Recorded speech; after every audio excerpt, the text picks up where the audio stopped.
guys, it's Adam from Tested. I am in one of my favorite places, Tom Spina's shop in Long Island. Now, you know that I collect props, but one of the types of props I don't tend to collect are foam and creature props. And one of the reasons is these tend to, well, one, they're usually very expensive, but two, being made out of foam latex, which is a natural material, they tend to not last very long. And you were telling me off camera that restoring foam latex movie memorabilia was sort of the hook that got your business started. It really was. So, prior to that, I was a mask maker, I was a sculptor, I was doing busts and things like that. But there's a lot of guys out there that are doing busts and making masks. And so launching the shop and really shifting from working in television on the back end, doing technical type stuff, to my own business full time, this is about 12 years ago now, came from figuring out that I just had a knack for fixing this old material and, starting to study it, starting to learn about it, starting to find out, ways to approach it the way a museum might approach it, but with that artistic sensibility that a creature guy would bring to it. Now, talk to me about first what happens to latex creature. Sure. So we're looking at a gremlin, clearly, from Gremlins 1 or 2? This is from Gremlins 2. Okay, made by Chris Walas's shop? Rick Baker's shop for Gremlin 2. Wow, Chris was the first one. Right. That's right. Okay. So what basically happens is it is, as you said, it's a natural material. The foam latex is super soft and squishy and light when you first get it. So it moves mechanically beautifully. well. It's easy to actuate. And it's not too heavy when you're making puppets or masks. Right. However, over time, it becomes, we call it crispy critters. It gets fragile. It starts to get more rigid. Some of that's from exposure to UV light, but some of it's just heat. its natural aging process. Correct. That said, there are things that you can do to help stabilize it, to help preserve it over time. So when you say it gets crispy, you mean it actually, I'm looking at parts of this. It actually becomes brittle and hard. It can crumble. It becomes fragile, I think is probably the best word. So that if you handled it, it could just turn to dust. If you handle things too roughly, or if things get moved or jostled in shipping, that sort of thing. Okay, so then you get a prop like this, which someone has spent tens of thousands of dollars collecting, maybe. And it is in some ways magnificently beautiful, and in other ways looks like this terrible story of decay. Maybe he was out exposed to sunlight. Is that? Yeah. Well, it's bad for gremlins, bad for props. I look at this as a maker, and I think I have no idea where to even begin. But what is the restoration process like? And what's interesting is beginning is really, just how it all happens. It's always, you're pushing the snowball uphill.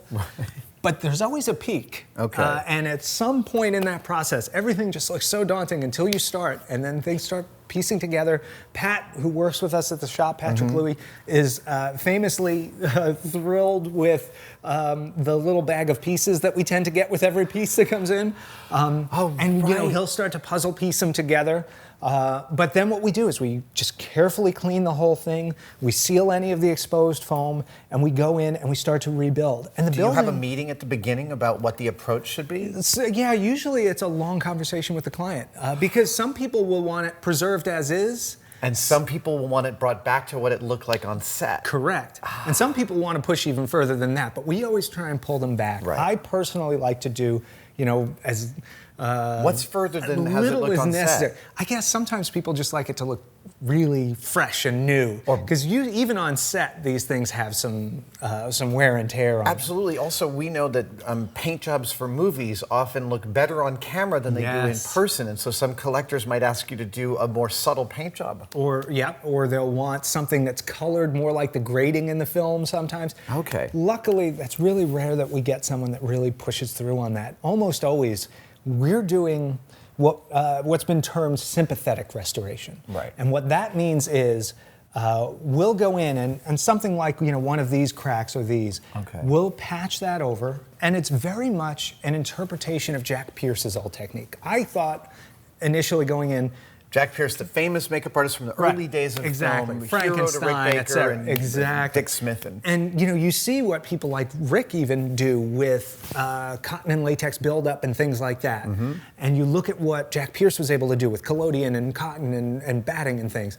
And my thought is, take that, mix in some of the archival materials that museums like to use when they're patching. So less natural materials that'll rot or deteriorate over time, but more do stable. the same kind of buildup, and then sculpt in a way when you're resculpting these areas that blends in with what's around it. If it's aged and cracked, your repairs have to be a little aged and cracked.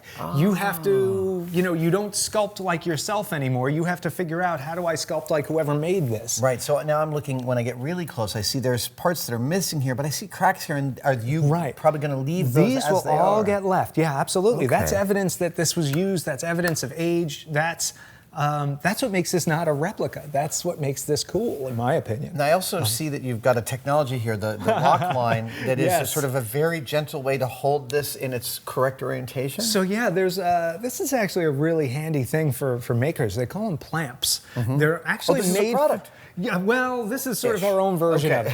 It's like the heavy-duty one. But there's this thing that's called a clamp, and one of our clients was a photographer, and he had these around the studio, and we were just like, that's amazing. What is that? He's like, oh, it's for holding a card in front of the lens to shade the lens. Yeah. And it was a bit of lock line on a clamp.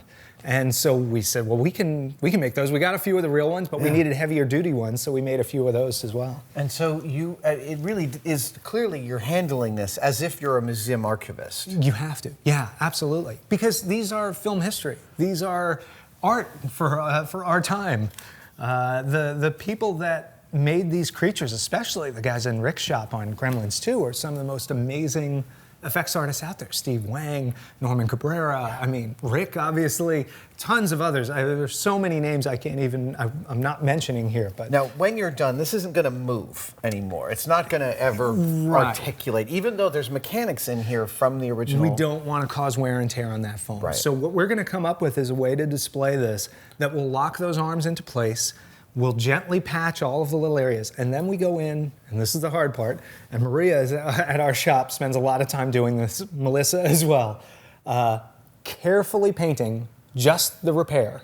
We don't paint the whole piece, we don't go outside the lines, you blend the repair into everything that's around it. That I get exhausted just thinking It's about painstaking. that. So she sits there with a color palette matching, standing Bob back, Ross style, matching. the palette, and you just a little bit.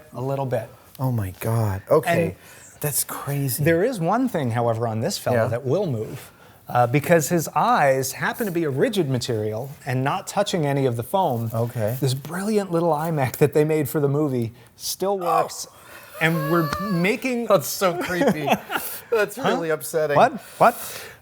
We're making a case where this will actually hang outside the case so that our client can come over and make him shifty-eyed every once in a while. You could just bring your mom over to take a look, and she'll be like, "Oh, he's so cute," and then he looks over and it'll make her jump. We had the baby from the most recent Twilight movie, the last Twilight movie, the creepy baby that Sam Winston Studios made, was here for a while. And that had a breathing mechanism. And every once in a while we'd be like, oh yeah, take a look. Look at how the belly looks over there. And then you'd hit the bellows when they're not looking. And, oh. Now, this PVC stand, is this what it arrived to you That on? was the production stand for it. So this is what Baker's shop made to hold the puppet while they weren't using it. And going through his, when you went through his warehouse at the time, when he was doing his auction and things like that, you just saw a whole bunch of those Gremlins on these stands. Right. And they were great for production. They're great when it was fresh, but now it's going to need something custom to really hold it the way it needs to be and preserve it over time. And you're going to perhaps put that in a box with UV protective glass over it? This one is getting a case, Right. I don't know if the client went for UV. We always recommend it, but some people, you get smart. Instead of buying 10 cases, you put UV film on your windows. I have done that very thing And in then my office. there you go. Yeah. Now, this is another Gremlin from the same movie. Correct. And I'm looking at what looks like a lot more advanced. She's farther along in the repair process. Correct. Because back here I'm seeing a lot more build-up, little texture. cotton and things there, Can I touch making some that? of the bumps. Yeah, sure. They're pretty rigid right now. Yeah. And this is Greta Gremlin from Gremlins 2. Maria's been working on this for a while. Pat's done some work as well. Now, when that rigidity, that doesn't somehow inhibit the rest of it, or does it actually add some strength? It actually adds a little bit of stability, and we do some things to the foam at the connection point to help stabilize and kind of make that bond a little stronger too. Oh, she is absolutely hideous. And again, each way in which you're holding her, it's clear that you're doing it in the gentlest way possible. Always, yeah. We're trying to, it's funny, people see pool noodles and they wonder, like, that's part of your restoration? And it is, because it's ethafoam, and ethafoam is a material that's actually fairly safe. They use it in museums all the time. Right, right. Yes, in fact, all the Apollo artifacts are often seated in ethafoam as an archival. Yeah. So a lot of that, a lot of muslin. Do you ever consult with other museum conservators about techniques, or have you visited some other? Yeah, occasionally, and it's always interesting to sort of see, like, how can we merge these two disciplines? They are disciplines, right? They are. It's funny. The restoration is one of these things in the shop. You sculpt things. We make stuff out of foam, which is just big and fun, big styrofoam things. Yeah. But restoration is always this slow, cautious, careful process. I just can't imagine the painting, because these paint jobs were being done by some of the best painters in the entire film industry, with a level of subtlety for camera matching. Now I have a question about Greta here. Yeah. Is this a movie-used puppet, or is it a casting? This was actually a pre-production sample where they were testing paint jobs. Because I see the seams, you can see the and the seam seams lines. that wouldn't have washed for screen Well use. spotted, sir. Much like her outfit. How many objects from film history have you been lucky enough to restore? We were trying to count Gremlins. Christine and I were trying to figure this out the other day. We were up in the neighborhood of 25 or so Gremlins, and that didn't include the Rick Baker auction that was another quite a few Gremlins. Wow. So it's a lot, and that's just Gremlins 2. Right. From all movies, it's got to be hundreds of pieces at this point. I'm really glad that there is a way to restore this stuff, because the innovation and the ingenuity and the art of it is so inspiring and so beautiful. And it gets so sad to see some of these pieces on Prop Store's website where you could it's falling to pieces. And the idea that we can bring these things back from the brink and still admire them is it's really cool. And we get people who email us all the time. Hey, this thing's in the next Prop Store auction. Can you give a look at it? Can you give me an estimate? Or they'll hire us on for a consult even, ahead of time, so they know how to bid. So you'll fly out. Sometimes have you flown to go look at an auction piece? We've had stuff where we've gone to look at things. We've had stuff where we've had additional photos sent, or I'll get someone who works with us out there to go in and do a condition report, that kind of thing. We've done that for museums. We've done that for private collectors. It's amazing to me how many, there's this misinterpretation, I think, or misunderstanding that prop collectors are always these fabulously wealthy, types. And I would say that, we do a lot with museums, do a lot with the auction houses, et cetera. But vast majority of the collectors that we work with that are private collectors are your average guys with a pretty good job, but nothing out of the ordinary. They've just decided to invest That's in their a thing. hobby. Right, Some guys buy an extra car. Some people buy a Gremlin. Right. Now, I know when I get the questions of what's your favorite myth, it's really hard to answer. Yeah. But is there a piece that you restored that stands out to you of like, wow, 10-year-old me could have never imagined that I got to not just see this and touch it, but lay my hands on it and bring it back to the world? I'm going to do two. Okay. Okay. And it is hard to say these two. I figure. American Werewolf in London. Multiple reasons. One of my favorite films. Greatest werewolf transformation of all time. Totally. Agreed. One of my heroes, Rick Baker, and Bob and Kathy Burns, who are just such dear friends and so generous. The most supportive people as an artist or a young business guy, getting started. They were so supportive of everything I was doing right from the beginning. Oh, that's great. So good to just be able to help them out with that. And then this one also, I'm thinking, is also for Bob and Kathy Burns. Number 2 is Muff Tack from Star Wars. And you can find pictures of that on the website too. You'll find pictures of Christine and myself shampooing him.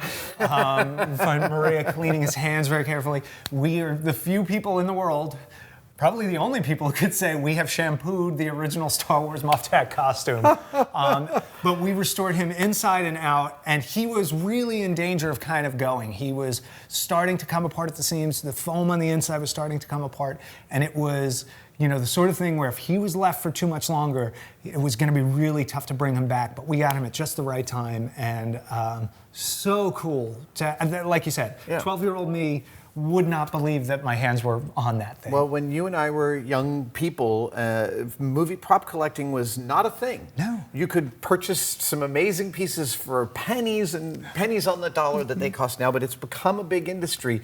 I'm really glad that you are developing a set of techniques and training a group of craftspeople to help restore some of these things so that they'll last longer. It's an honor every time a piece comes in, and it's not an exaggeration, it's not hyperbole.